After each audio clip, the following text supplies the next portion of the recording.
apa yang harus dipersiapkan sebelum datang ke FKTP untuk mendapatkan cek kesehatan gratis.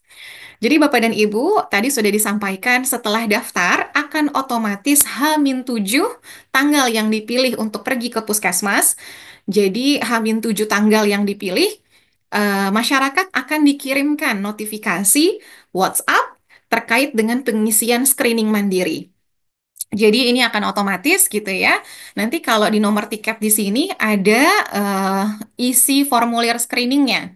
Nah, itu nanti akan bisa untuk diisi screening mandirinya.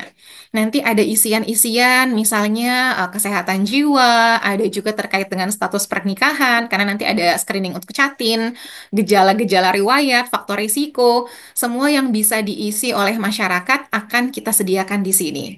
Nah, kalau sudah kita bangun di sini link screeningnya itu akan bersifat unik setiap individu.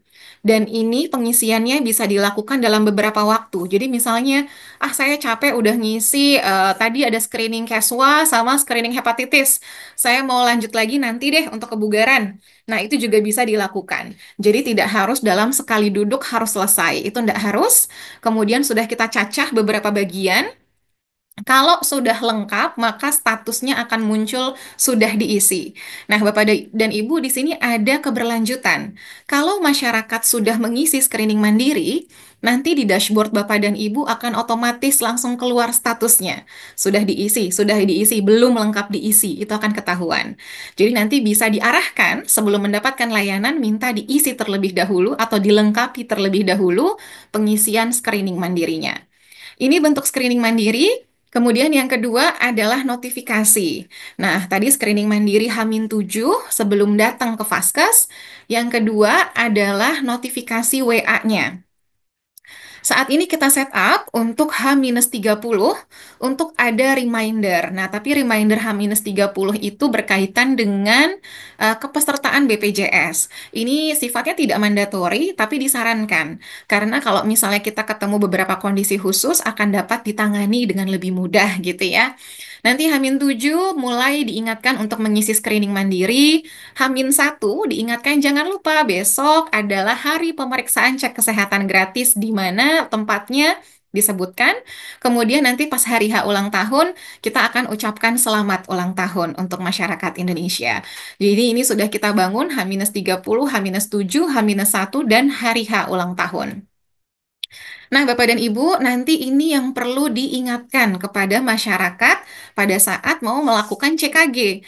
Yang pertama, untuk peserta CKG yang usianya di atas 40 tahun, ini kita minta puasa 8 sampai 10 jam sebelum pelayanan.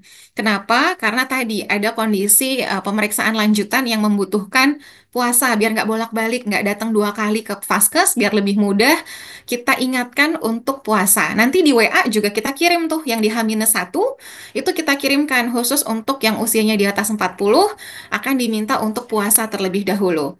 Kita ingatkan, tapi Bapak dan Ibu juga bisa mengingatkan gitu ya dari Vaskes. Kemudian nanti kalau misalnya ada peserta lansia, ini juga mungkin bisa disarankan untuk datang dengan pendamping agar tidak sendiri. Dan apa yang harus dibawa oleh masyarakat? Yang pertama adalah identitas.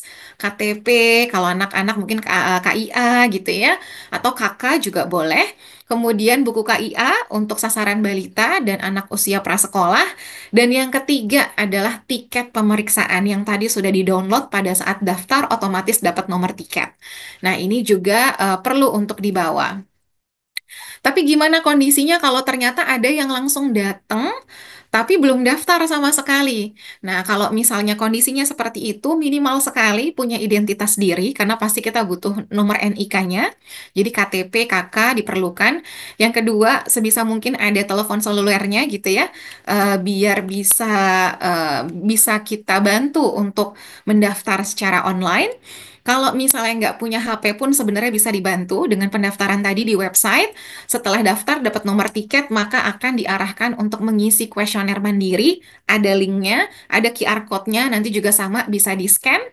Dan mungkin secara time frame, Bapak dan Ibu bisa menginformasikan kepada masyarakat bahwa layanan CKG dan secara sistem hanya bisa dibuka dari mulai hari ulang tahun sampai dengan H plus 30.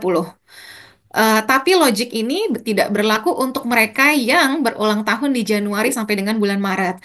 Karena bulan Maret ada puasa, mungkin agak sulit gitu ya. Jadi bisa kita mundurkan khusus untuk yang berulang tahun di bulan Januari sampai Maret 2025 masih bisa mendapatkan layanan CKG sampai tanggal 30 April 2025. Secara sistem juga sudah kita set up seperti ini. Jadi ini adalah hal-hal yang perlu disampaikan kepada masyarakat terkait dengan apa yang harus dibawa, apa yang harus disiapkan.